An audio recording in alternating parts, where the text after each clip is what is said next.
wedding anniversary. M is for the music that you play and sing and bring. A is for for your acceptance of all the things that come our way. R is for the romance that you brought into my life. I is that your ideal as a mother, nanny and wife. O is for the ordinary things you make seem great. And N is for my never-ending love for you, dear.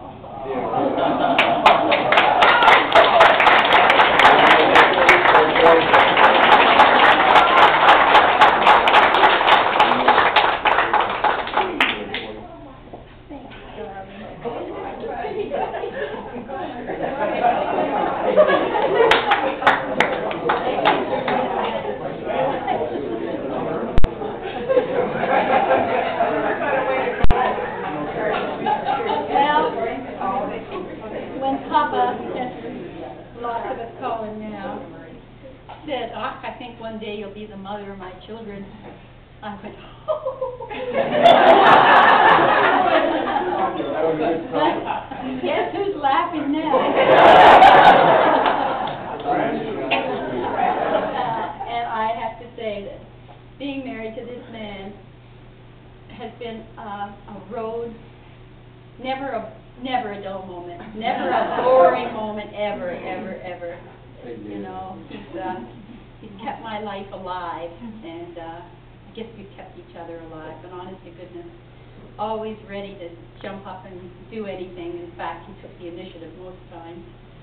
And such a wonderful dad to his kids. My goodness, he exposed them to everything. And he tried everything. Because when he grew up in Ireland, he was on a farm. And there wasn't a lot of money. In fact, there wasn't any money. No. And so all the things that we did over here and took for granted, skating, skiing, horseback riding, hockey, golfing, going to the beach, he never did any of those things. So when he came to Canada, he had to try it all. God love him. And he did. He's got a big bump in his shoulder here for when he took power skating with John. He made a fool of himself trying to drive a horse. Because he took Kathy, that was her birthday present one day, and horseback riding lessons. And he took her to the stable and they had lessons. And Bert didn't understand that in order to ride a horse, you don't pull on the reins, you use your foot. So he would get him his horse, and he'd pull it on the reins, and the horse didn't know what the heck he wanted. So the horse would go out of the circle where he was supposed to be, and he'd run faster and faster up into the bales of hay around.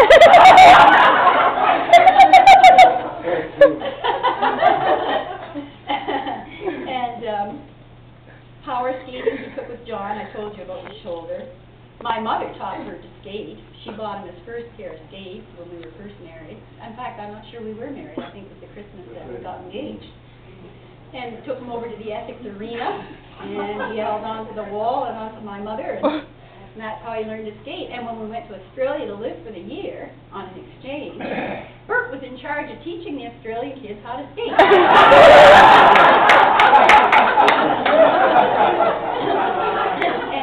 He liked skating backwards better than forwards. The kids all learned how to skate backwards. Upside down and backwards. That's right. And it was also there in Australia that he got the bug for outdoor education. And when he came back, he spearheaded that facet of education here and took tons of kids away to learn in the woods for a week up in Cypress Lake and other places. And how many teachers do you know that take a year off to learn to drive a bus? Just so they can write a book on good outdoor places to go with your kids.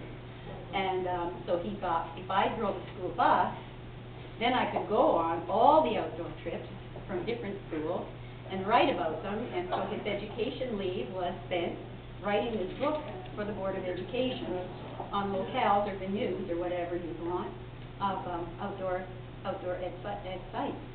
And he had a rich varied life due to his own initiative. And I admire him greatly. My best friend, my good sparring partner. Harsh words are often spoken, but never. So thank you so much, all of you, for being here. Don't leave. It's only 4 o'clock. You can stay for hours yet. Okay. Thank you all for coming. And now I'm going to be quiet.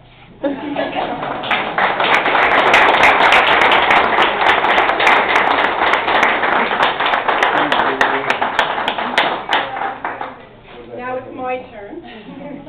You know, speaking after my dad, or for my mom for that matter, is a bit of a nightmare, as you all know. My dad loves to talk. He's very comfortable speaking in front of people, and people have always commented my whole life about what a great speaker you are. So to get up after you is actually, I should have ordered it done. It's done now. So I'm here to speak on behalf of the Wilson children, Jennifer and I. John is not here today, although he would have loved to have been here. He has a comment. Dear Mom and Dad, thanks so much for getting together and passing on the good genes. It's unfortunate that the girls were not so lucky.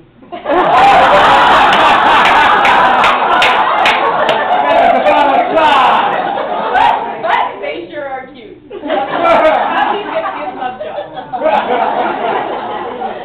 So John and his family will be here in August, where we will have another party together. We are renting a cottage for a week, and this is something we've done many other summers, but it's a special summer this year because it is their 50th anniversary, and just having John and his family here is celebration enough, but I think this is worth celebrating twice for sure. So we're looking forward, and John is looking forward to celebrating with you at that time too.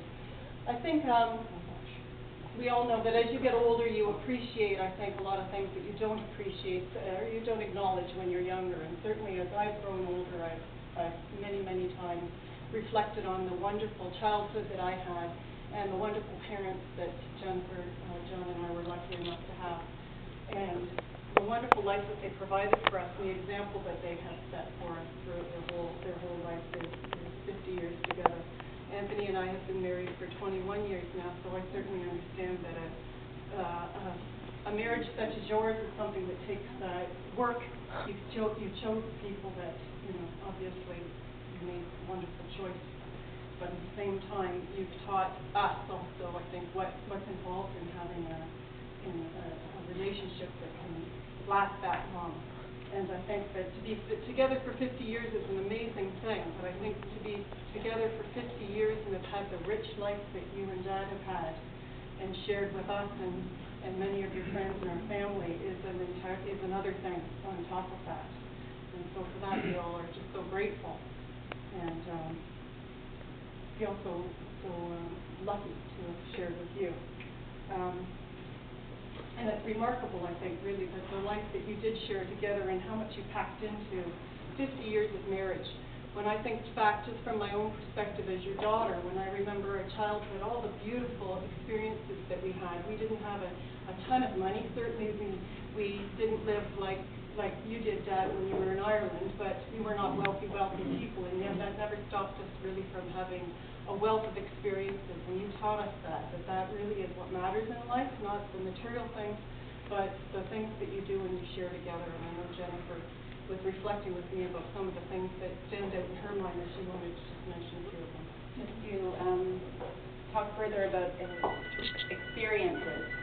Our lives have been full of them, and I think my parents knew as they were raising us that character or experiences build character, they build confidence, and they also, of course, give everyone great memories. And when we think of some of the most amazing memories within our family growing up, living in Australia is not sort of a normal thing for a family to get up and go and live in someone else's house and climb Ayers Rock and go see the kangaroos and sleep under the stars and do all those things. So, you know, that's to have had that experience is something that we all remember and cherish. Having a boat also, a boat to have every summer, because we leased the Sky Dancer, and every kid from the neighborhood went on that boat, not on just for a quick 5-minute sail, but an overnight somewhere and through all kinds of weather. Those were experiences, trying to find where the friggin' beach was. got there safely. You know, thousands and thousands of hours and thousands of dollars on music lessons, and they weren't just Susie down the street. They were the best music teacher you could possibly find in the city of London. We were lucky through Mom to get that quality and integrity of music. Camping, again, you know, my dad would take my friends, Sue Hunt, Jenny King, Meg Eklund, whoever, and once again go camping, not just for one night, but for 4 nights, and just sit there with, you know, my dad and 5 little kids who were probably 6 years old. Most dads wouldn't do that. And of course, packing as many kids up as we could in the citation. You know, 12 kids to go to the Merlimay, including the dog. Don't worry about seatbelts, doesn't matter. If you can stuff yourself in, you can come. And the treat was on Marion and Bert. At times, things were a little bit crazy, and I think I have a little bit of that last-minute-ness in my life that my dad does. My mom's a little bit more organized, but one morning, I think my mom was adjudicating for the March break, and we didn't have any plans. So we got up, and my dad said, "Want to go to Florida?" 2 hours later, we were taxiing on the I-75. Unfortunately, I came back with a face full of cold sores because not being organized, no sunscreen. Baking on the beach for 7 days isn't probably a good idea. And of course, our times at Grand McKean's Cottage in Grand Bend, you know, just absolute freedom of you know, having a childhood just of being surrounded by your friends and family, including a few Macy's floor parties I didn't tell you about. No, you don't need to know. What goes on the road stays on the road. And in terms of grandparents, for the grandkids that are here today, you know, you've also passed along those qualities of experiences. Who takes a 5-year-old golfing? Not just 9 holes at a driving range, but 18 holes. I think maybe a little self-serving in one way, but Wilson, our son, asked Papa, "What are we doing today, Papa?" when he came to a visit in Barrie, and my dad said, "Wilson, it's your day." So off they went biking downtown, fishing, out for lunch, biking back. You know, those are the kinds of things that kids remember and will stay in their brains forever. Countless hours with Nanny, with all the grandchildren on the piano, and lunches out. The best thing about Nanny is you're always going somewhere, and you're always eating good food. Yeah. Taking the kids to Nitwits and Bible studies is a little bit old, though. So you have a big part of the character in not only your children, but your grandchildren and all the people, and look at the friends and family who are here to support you and be your friends forever. So we're all very lucky. Yeah, I wasn't done. Oh.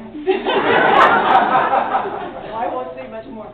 But one thing that does stand out to me is my parents did provide us with wonderful experiences and experiences together. I remember them doing so many things together, but at the same time, I think what was really crucial from my observation of you is that you developed as individuals as well. Mm-hmm. And they were constantly supportive of each other. My mom and her music, my dad and his many interests in teaching and golfing and the things that he was passionate about.